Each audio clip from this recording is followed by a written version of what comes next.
suis Monsieur Griffon, je vous serre la main. Je viens vous chercher pour notre entretien. Nous sommes partis. Pierre Griffon a une formation classique de psychologue, suivie de 25 années d'expérience dans la déficience visuelle.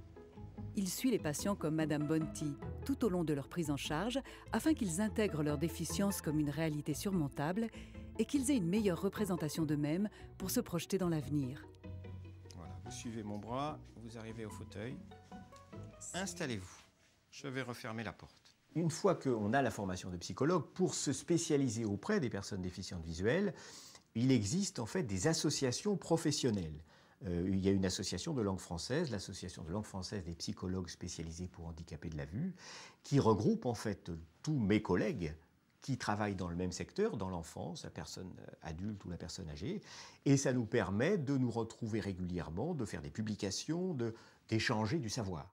Comment ça se passe depuis la dernière fois qu'on s'est vu? Je peux refaire des choses, on nous apprend énormément, plein de choses qu'on pensait plus jamais pouvoir faire. Au niveau moral aussi, on peut en parler. Oui. Je revis quoi, en quelque sorte. Et puis qu'en fin de compte, du fait que ça va mieux, c'est tout le reste aussi, tout l'ensemble. Notre travail n'est pas de relancer une mécanique, de bander à nouveau un ressort. C'est pas du tout ça. C'est de recréer un équilibre par rapport à des désirs et à des impossibilités. Donc, c'est pas à nous de faire les choix, c'est à nous d'aider le patient à se rendre compte des choix possibles. Donc, c'est une approche très modeste. Il ne s'agit surtout pas d'amener la personne où on voudrait qu'elle soit. Au contraire, lui permettre d'être ce qu'elle va devenir. Et alors, on continue notre tour au niveau de la psychomotricité. Le travail de Pierre Griffon se fait essentiellement par l'échange, notamment lors des entretiens individuels avec le patient, lors des groupes de parole avec d'autres patients déficients visuels et lors des staffs avec les autres professionnels. Bon, alors on se retrouve pour parler de notre patiente. Un petit peu l'état des lieux. La déficience visuelle, c'est un arrêt. Et beaucoup de patients vont passer par des moments terribles. La dépression, c'est quelque chose de terrible. Or, la dépression fait partie du travail de deuil que les gens vont avoir à vivre. Moi, j'ai des patients qui me racontent qu'ils ont passé plusieurs mois dans leur cave sans lumière, juste parce que c'était pas supportable. Et puis on se rend compte que cette même personne, 6 mois plus tard, 1 an plus tard, a changé de vie. Ce que ça apprend, c'est l'énorme capacité de rebond d'une personne.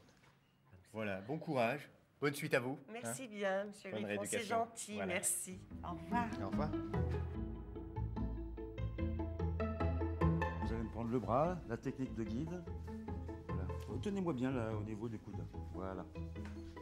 Entre le temps de rééducation et la venue des équipes de nuit, ainsi que les week-ends, la transition est assurée par les éducateurs.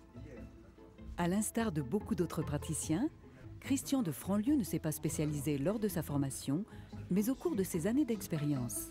Bonsoir tout le monde. Bon appétit. Et j'ai eu l'occasion de faire un stage près de chez moi dans un centre des déficients visuels. Et là, j'ai complètement découvert le handicap. Je serai là pour vous aider. Hein. C'est monsieur de Franlieu. Monsieur de Franlieu. Oui. Pas facile à se rappeler comme nom. On a des patients qui sont plus ou moins dépendants, surtout quand ils viennent d'arriver comme aujourd'hui.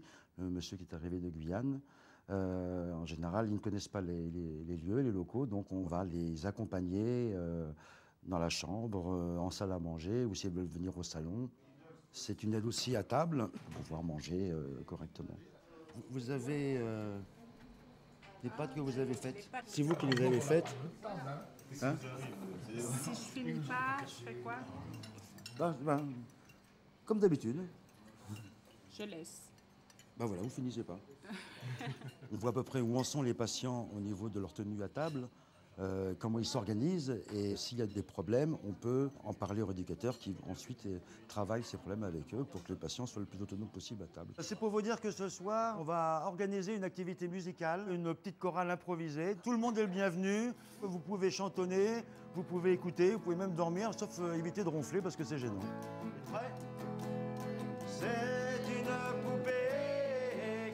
En proposant des activités diverses, les éducateurs encouragent les patients à se sociabiliser, à créer des liens entre eux afin de partager leur expérience et de ne pas se sentir seuls.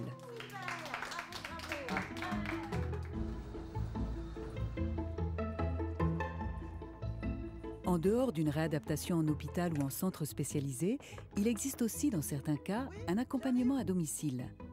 Ça va?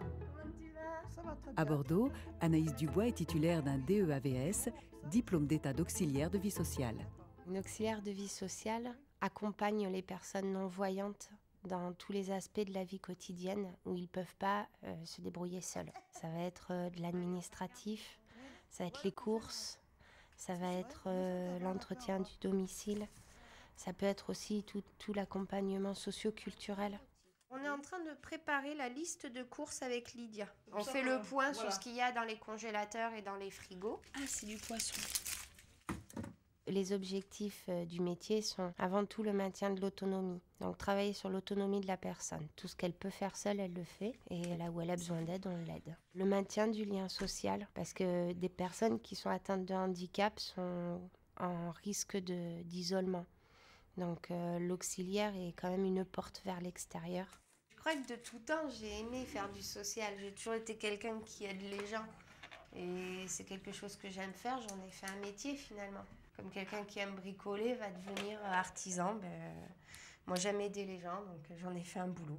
Quand on fait une liste de courses, quand on fait les courses avec quelqu'un qui ne voit pas, il faut être hyper vigilant aux dates. Parce qu'il ne voit pas les dates et que ce n'est pas écrit en braille. Donc je pousse un coup de gueule. Il faut écrire les dates de péremption en braille sur les yaourts, les fromages et tout ça. Ah, t'as de la poitrine de porc qui est bonne jusqu'à aujourd'hui. Ah, punaise. Est-ce que je te la congèle? Ah ouais. Nos moyens sont nos connaissances, notre expérience, souvent nos expériences de vie. Parce qu'on n'a pas de spécialité dans le handicap visuel, donc il faut aussi qu'on fasse avec notre bon sens avant tout. Les qualités, je pense, pour exercer ce métier sont avant tout une grande adaptabilité, une grande patience. Je crois qu'il faut avoir la capacité de penser à tout, et même à des choses auxquelles nous, on ne pense pas parce qu'on voit, justement. Ah voilà, les yaourts du matin, viens. Miel, céréales. Je sais pas si je vais aimer. Hein. Cerise. Ah, cerise, oui. Jusqu'à quand il va? 20 février. C'est bon. 3,31 €. Ouais, oui, comme ça, on en aura pour un moment. Quand on fait les courses, on fait attention à ce qu'on dépense. Et ça, c'est le maintien social, c'est le maintien de l'autonomie, c'est le maintien du lien social. Parce que c'est ne pas perdre pied avec la réalité. Oui, chérie, c'est Lily, ta puce. Excuse-moi, bébé, c'est que je suis dans le magasin, en train de faire les courses. Lydia, elle est comme tout le monde, finalement. Elle achète des choses pour son amoureux, pour lui faire plaisir. Les olives, elles sont nature. Des olives nature, tu veux, bébé? Tranquillité. Nature sans piment, ouais. Ce que j'aime le plus dans mon travail, c'est entendre qu'elle se sent bien avec moi et qu'elle me fait confiance.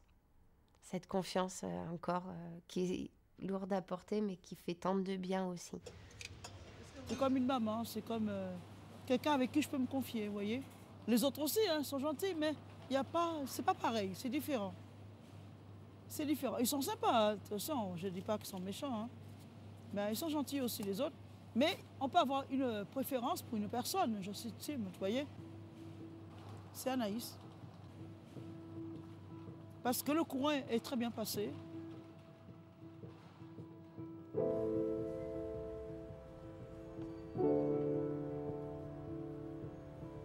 Eva Bouillot, conférencière au musée Rodin.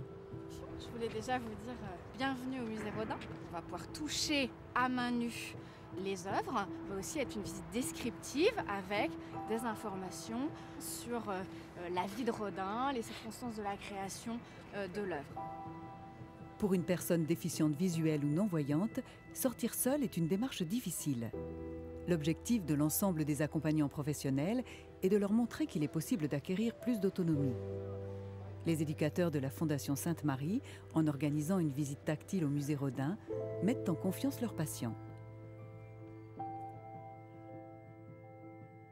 C'est un buste qu'on va toucher, un buste d'homme, d'un homme qui s'appelle Jean-Paul Laurence, qui est un peintre, un artiste peintre et qui est un ami de Rodin. De retour chez eux, les patients devront appliquer seuls les méthodes qu'ils ont apprises auprès des rééducateurs. Est-ce que vous avez perçu la signature, l'endroit de la signature? Après 3 mois de rééducation, une visite au musée correspond à une mise en pratique de ces techniques. J'avais un patient qui partait sans canne, je lui ai dit non, Vous venez avec nous, c'est pas parce que vous êtes au bras. Il faut que vous puissiez aussi vous déplacer de façon relativement autonome. Donc la canne est importante. Donc ça fait partie du suivi de la rééducation et de notre tâche. Son buste, est-ce qu'il est lisse, est-ce qu'il n'est pas lisse, comment sont les chairs? C'est bon, tout est compréhensible là? Ça c'est sa moustache. En fait, il a une moustache assez écartée. L'essentiel, c'est vraiment d'aller dans un lieu public, dans un lieu de culture, et de se dire que c'est tout à fait possible de le faire, même en étant non-voyant. Ici, on peut toucher. Ailleurs, peut-être qu'ils ne pourront pas toucher, mais accompagnés avec une autre personne, ils pourront découvrir d'autres musées. Si ça peut leur permettre et leur donner envie par la suite de reprendre ces activités, eh bien, tant mieux, c'est gagné. Pour de plus amples informations, vous pouvez contacter l'Union nationale des aveugles et déficients visuels 0811 703 300 www.unadev.com. Pour retrouver toutes ces informations ainsi que d'autres, le site internet de France 5 est à votre disposition www.france5.fr/à vous de voir avec des tirets ou écrivez-nous à vous de voir France Télévisions Pôle France 5 24 rue Marceau 92 130 ici les Moulineaux. Écrit, filmé et réalisé par Xavier de Lausanne. Producteur délégué Emmanuel Schlomberger. Directeur de collection, Philippe Muller, avec le soutien du Centre national du cinéma et de l'image animée et de l'UNADEV, avec la participation de France Télévisions, presse Valérie Blanchet, production Valérie Verdier-Ferré, Louise Lamarie-Baudouin, unité documentaire Caroline Béard, Carole Whitcroft, Hervé Guérin. Cette émission vous a été proposée par Bleu Cristal Média et France Télévisions. À vous de